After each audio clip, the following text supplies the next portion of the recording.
So, Chuck Norris passed away last week, age 86. Now, we don't do a lot of tribute videos when somebody dies. To be honest, I can't even think of the last time we've done that, but we had been wanting to do a video about Chuck Norris for a while because this is a channel that covers the classic 80s and 90s action genre in particular. And Chuck Norris is one that we haven't really talked about much. I think maybe we talked about him during the Christmas special because of Invasion USA being a Christmas action movie. But we've been wanting to talk a little bit about him, whether it was just a retrospective of his movies or maybe a humorous look over the Chuck Norris Facts.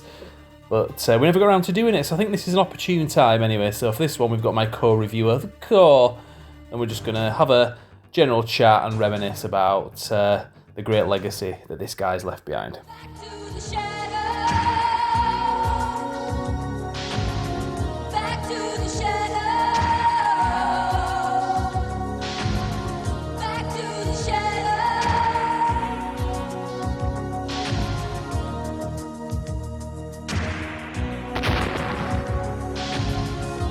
Hello and welcome to Brand X Reviews. Today we have The Core.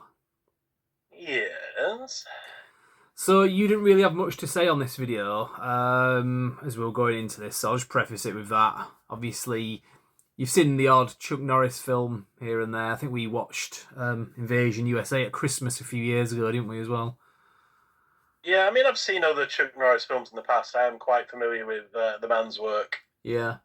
I mean, to be honest, I hadn't seen that many of his films till last year. Never actually realised how many good films he'd done. Never really looked through. I mean, he's had a really long career. He got started he's basically one of those actors like The Topher? like Clint Eastwood. Like when you look into it, it's like shit. He's been making films for forever, basically. Like, good God. Yeah.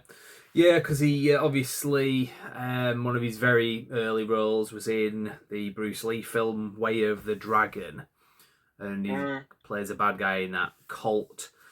And then after that, he got into doing other films, like lead roles in movies. There's one called Breaker, I think it was called, where it's kind of similar to like Walking Tall, the original Walking Tall with Joe Don Baker. It's a similar sort of thing to that.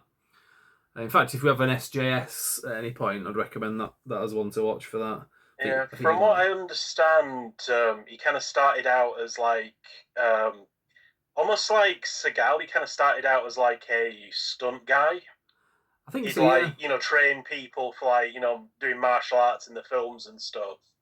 Yeah. And then he got a couple of film roles, and then people were encouraging him, no, you're really good at this. You should keep. You should keep on at it. Take it seriously. Yeah, from what I understand, it was Steve McQueen was one of the people that got him into that. Because, like you say, he was him and Bruce Lee were training people like Steve McQueen and other actors as well. So yeah, got him into acting in the 70s.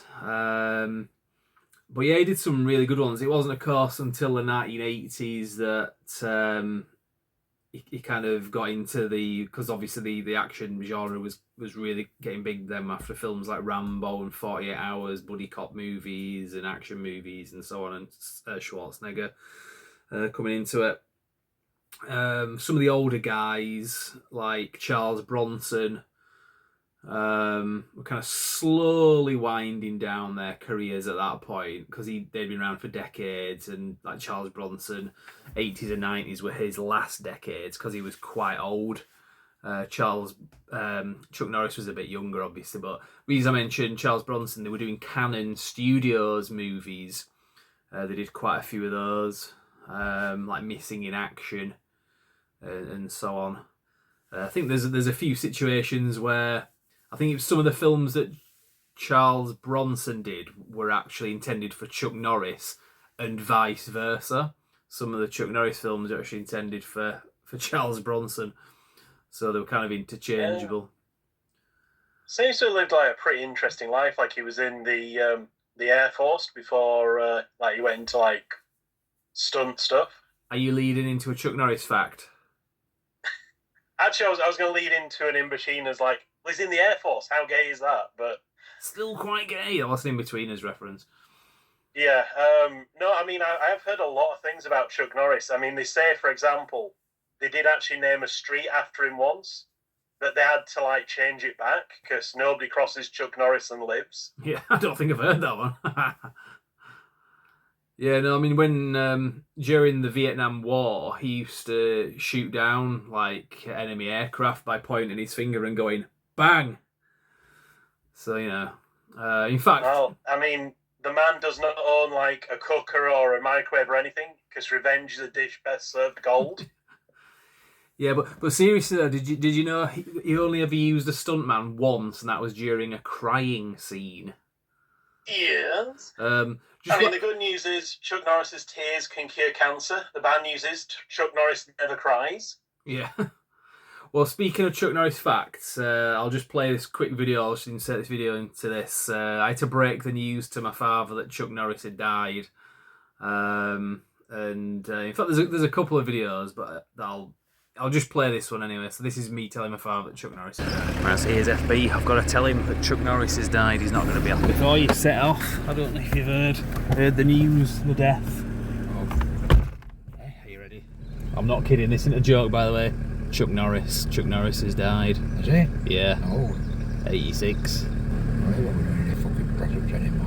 When Chuck Norris does push-ups, he doesn't push himself up, he pushes the earth down. I want to say there's a theory that maybe he's not died, maybe we've all died, and he's wondering where we are, because it's impossible that he's died.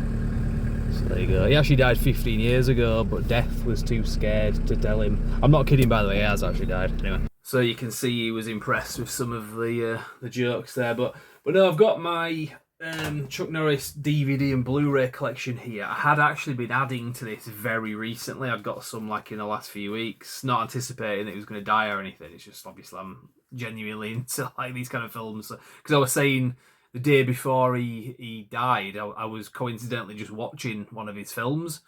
And I was like, but that's not really a coincidence because I'm always watching action films. So, But yeah, these are the DVDs and Blu-rays that I've got. The ones I was buying recently were just upgrades. So I'd already owned his films, but I was just upgrading to Blu-ray. In fact, thanks to Paul Cage, who recently got me some of these from a charity shop on Blu-ray for a really good price. So I managed to upgrade the Octagon and A Force of One. But I'll just show you what I've got anyway, and we'll just have a quick talk about some of these films. If you've seen any of these, feel free to chime in, Core. So yeah, Breaker. This is an import. It's region 1 to 6. So it's multi-region, as you can tell from the cover, but it says Breaker there. This is what I was saying, where it's got a similar sort of vibe to Walking Tall, the original film. Good film. That was one that I watched. I remember as being one of the better ones. An Eye for an Eye. This is a good one. I've seen this a few times. I think it's a remake of one that he did earlier called Slaughter in San Francisco. But that was like a foreign film that he was in. I haven't actually seen that. I need to check that out. But then they remade like an American version, and it's got Richard Roundtree and a few other people in it, like Mako as well. What else have we got? Forced Vengeance. I remember this being a pretty decent film as well. Yeah, again, that's another import that I've got. A lot of these are difficult to get hold of, like proper copies in the UK. The Hitman, I think that was a 90s one. I think that was one of the Canon Studios movies. I could be wrong. I think he was one of like the big like names of Canon films, wasn't he? Chuck Norris. Yeah, and then Van Damme came along and became probably like the biggest after that. But yeah, this is another import as well. The Hitman. You can get some box sets as well. So like I've got this DVD one where it's got Missing in Action 1 and 2.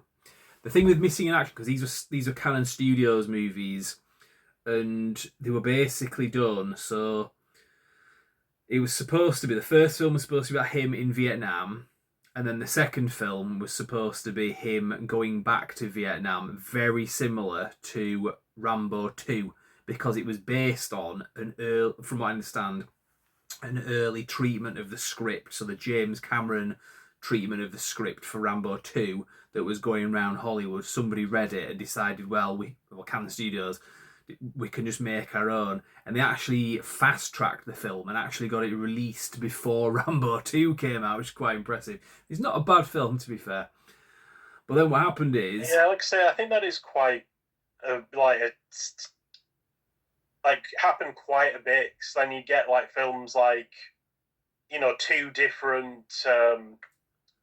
like White House films Down. about, like, skydiving coming out at the same time, or, like, two different films about like hijacked aeroplanes coming out at more or less the same time. It's got like a treatment's going around Hollywood, and somebody's like, "Well, we can make this ourselves. We don't need to buy it." Yeah, the legality of it gets a little bit shady, but yeah. I was just thinking of White House Down and Olympus Has Fallen. They were like pretty much the same film. It was like really glaringly obvious. But what was it interesting... happens on the TV side as well, because that's how you got DS9 and Babylon 5. Oh yeah, that's a good point. But yeah, so the interesting thing is, obviously, like I say, Missing in Action 1 was supposed to be him in Vietnam, like during the war, and then the second one was going to be him going back, which was based on like the Rambo 2 script. What happened is they realised that Missing in Action, what was supposed to be Missing in Action 2, was actually the better of the two films. So they actually flipped it. So Missing in Action 1 is actually the Rambo 2 type movie, and then Missing in Action 2 is now a prequel. So it's a bit of a weird one, but there is Missing in Action 3. It was such a rip-off of like Rambo, because with the Rambo films, obviously it's First Blood, then Rambo First Blood Part 2, and then it's just Rambo 3. They just put his name in there. They did that with Missing in Action 2 because his character's name is Braddock, so the third film is just called Braddock Missing in Action 3. They even like copied that. But the good films, even Missing in Action 3, but it's really hard to get hold of in the UK unless you get an import or a dodgy copy like I did. And I've done the usual thing where I put it in one of my custom cases where I've written on the side the movie titles like we would have done back in the day. So yeah, I've got Missing in Action 3 on there. I think it's like an uncut version as well. But then this box set, you get the Delta Force as well, which was one with Lee Marvin. He was a pretty good actor. He was in The Dirty Dozen. Yeah, I was going to say, wasn't he in Delta Force? Because that is definitely one that I have seen. It was a long time ago, but I've definitely seen Delta Force. Yeah, and these are all good films as well. We're kind of talking about as a... we're saying things that kind of sound a bit negative, but they're good films. They're legitimately good films.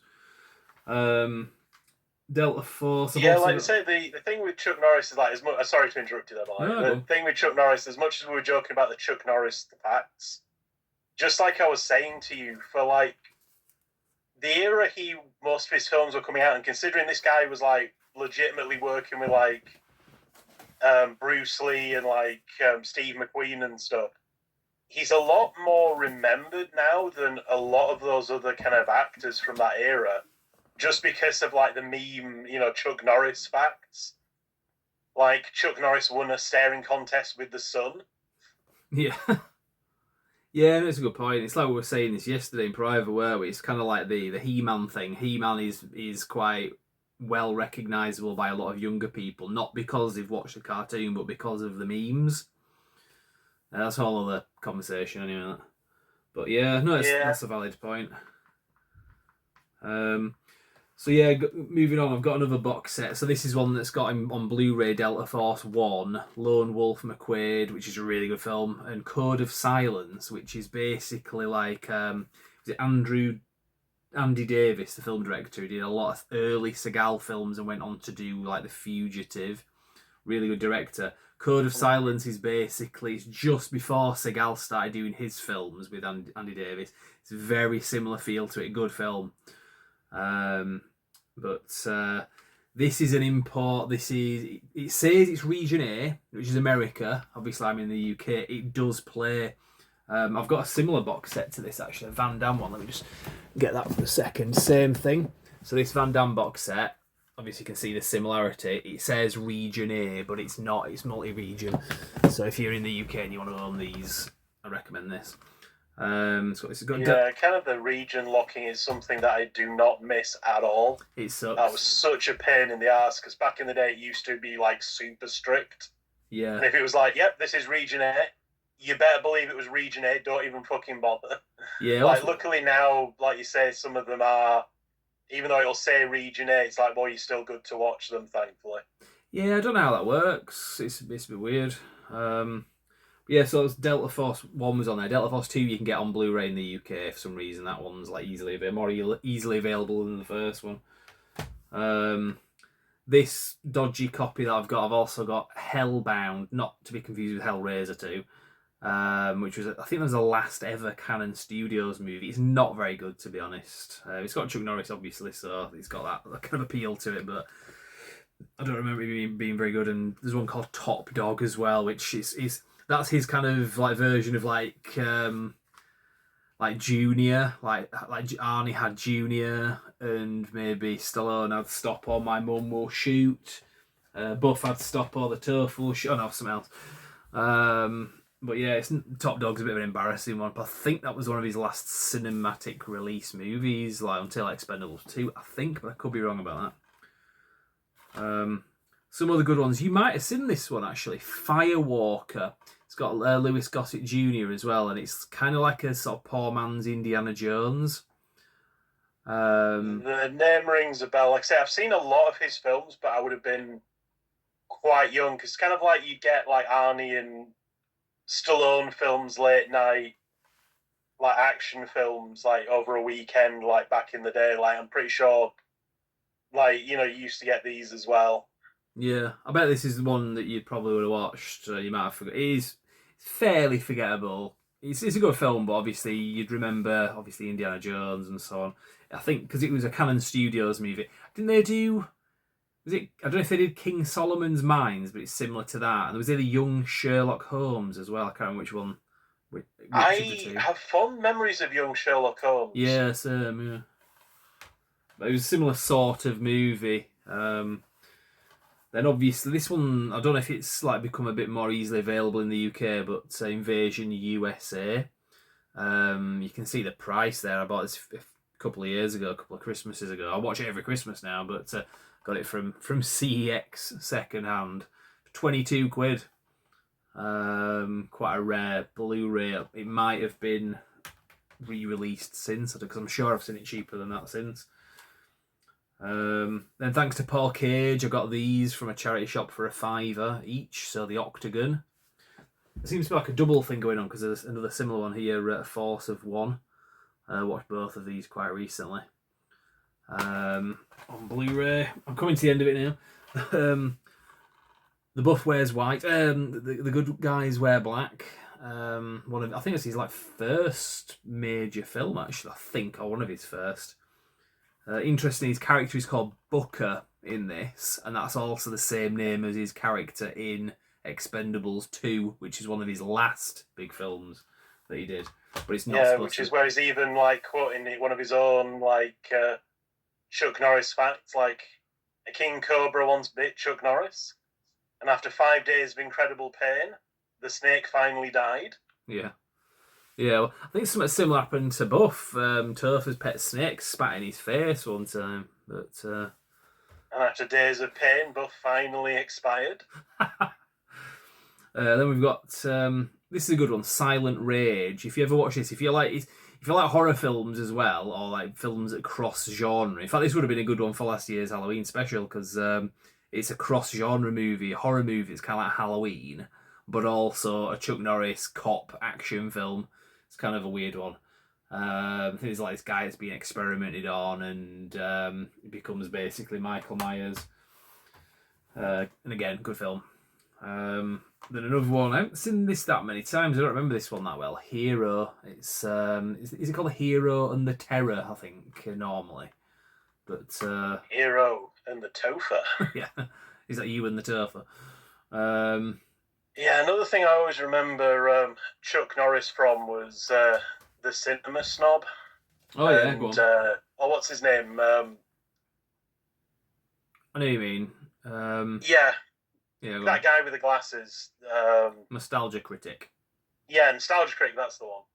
And he always used to be like, nobody could pull that off except for Chuck Norris. I mean, like, the picture would come up and stuff. But it was another meme of his. Yeah, so it's been going around because I think it was the early 2000s when the Chuck Norris thing came out. I know Viking Samurai, who I often refer to on this channel, he did a video talking about where this all originated from. Because there were like lawsuits and stuff originally because somebody wrote a book in like jest.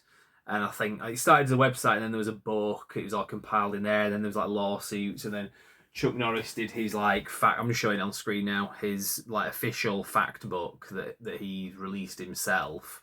And then later on, the original books were all compiled into one big book here, which I've got. So Chuck Norris once had an erection whilst lying face down and struck oil. That's what's good about it. You can just pick this thing up and Chuck Norris's sperm bank deposits gain interest. Yeah. Well. Yeah, I mean, Chuck Norris does not do push-ups. He pushes the world down. Yeah. Well, that was what my father said. He said he won't be doing any more press-ups, will he? I showed that on the video earlier on. But yeah, so the only other film I'll suggest, it's not actually Chuck Norris, but his brother Aaron directed some of his films, some of his like better ones as well. But he also had a bit of a go in acting himself. I think he did like martial arts and stunt work as well. But I gave this a go. It's got a UK release. You can find it fairly cheap. It's a film called Overkill. Actually, pretty good film. I'll kind of put this on the back burner for a while, and when I was in the mood to just watch something and give something a go, and I was actually quite pleasantly surprised how good this film was. It's not like amazing, but a low expectation kind of thing, because he's not somebody who did a lot of like movies, isn't Aaron Norris, as in like lead role in like big films and stuff. Well, he didn't really do any big films, but sometimes it's not the big films that are the ones you enjoy the most. So this was definitely worth watching anyway. So I keep that with my Chuck Norris films. Yeah, like I say, he's done a lot of charity work, like kids charities and like all that other kind of stuff. And kind of a little bit like Bruce Lee, he also had his own kind of, style of martial arts, if you like. Yeah. There is the elephant in the room, though, that we need to address, and we're going to have to wrap this video up with some negativity. That is his shadow of conservative opinions, and also the fact that he was possibly a Christian. He was a Christian as well, apparently. Luckily, he can never be overshadowed, for he killed his shadow during a kickboxing accident. Yeah, so... yeah, I mean, it is, like, really shitty. Like, I think it was Variety or something, like, his history of conservative beliefs will overshadow his legacy. It's like, get the fuck out of here, like, seriously. Yeah. And yes, that was a deliberate swear, not just my general, like, swearing because I can't think of what to say next.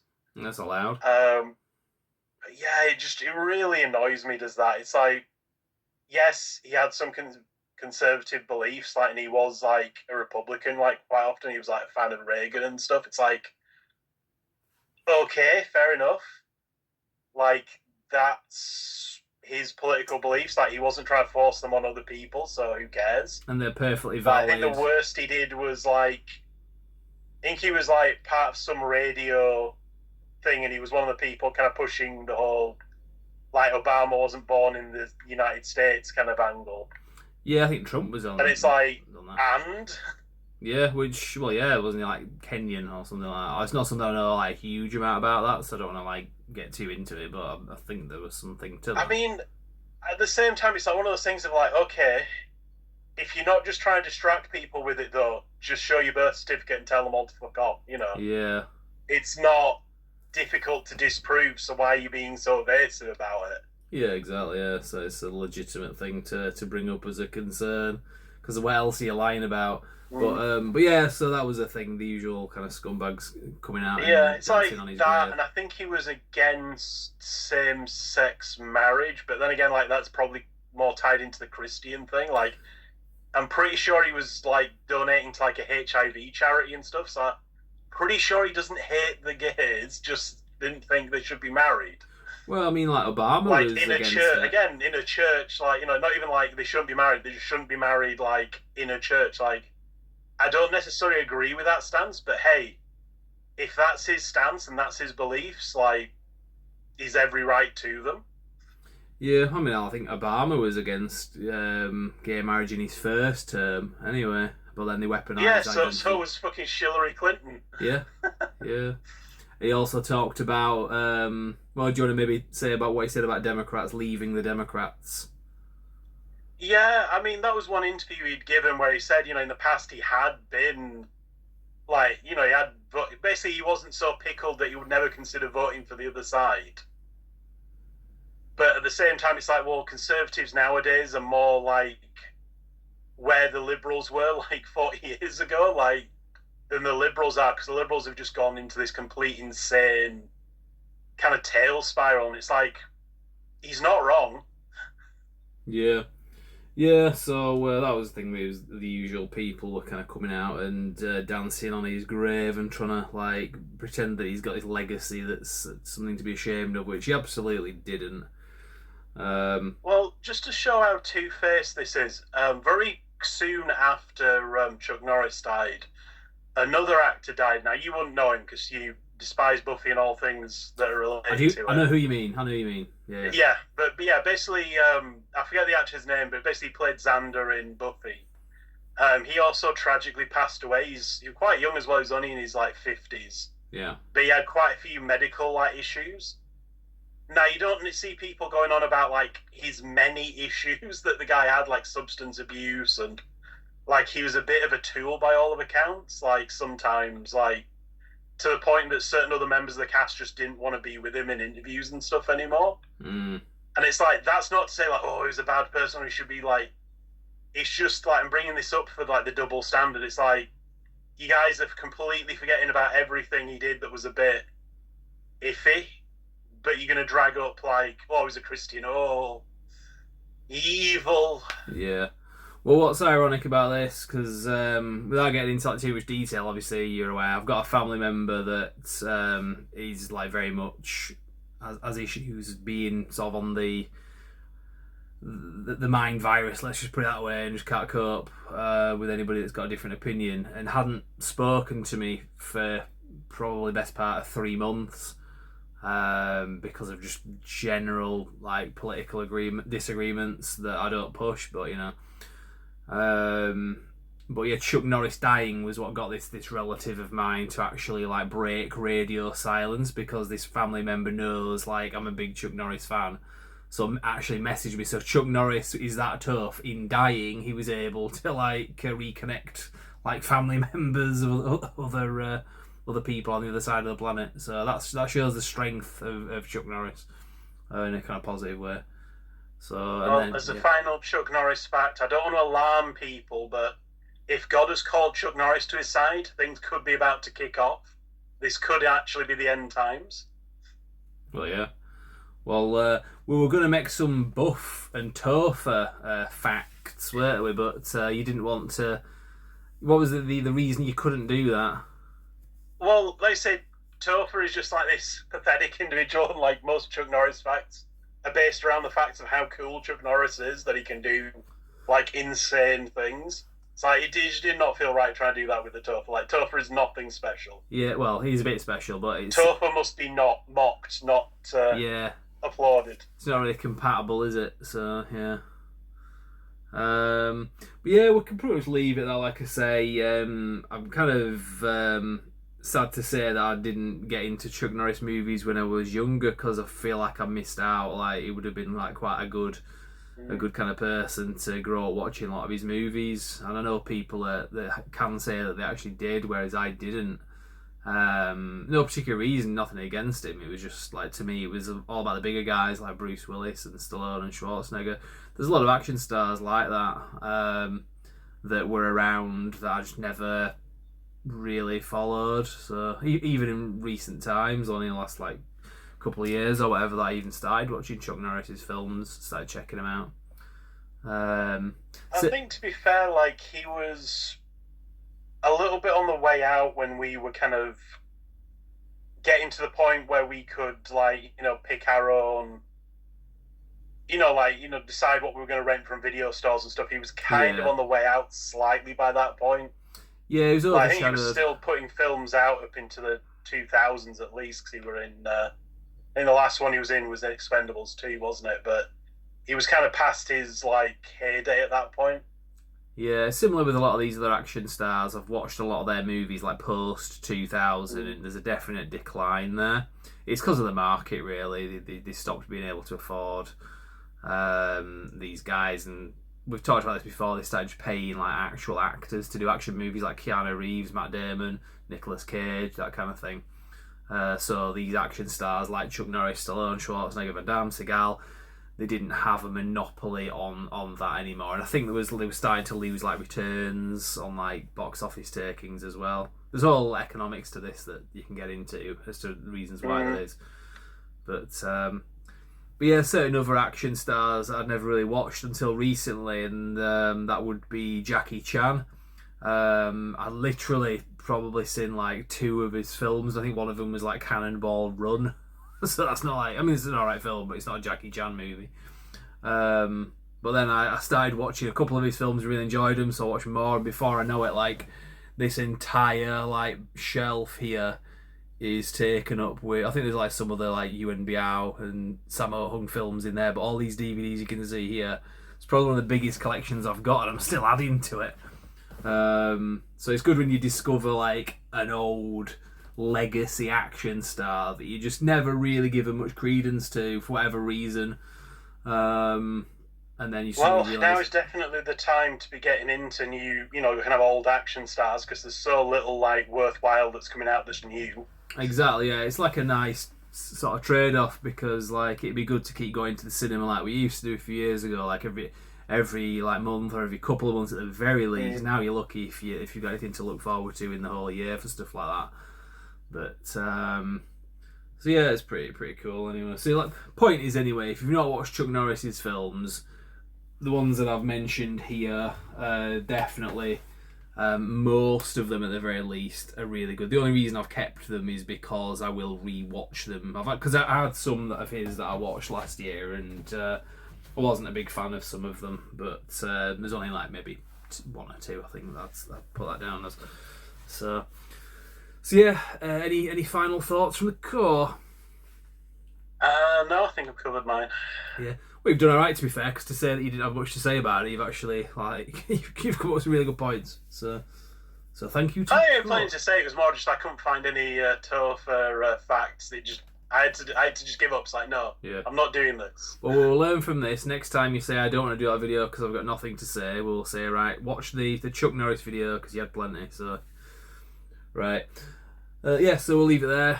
If anyone else dies, I'm sure we'll do a video covering their legacy or whatever. So yeah, thank you very much for watching.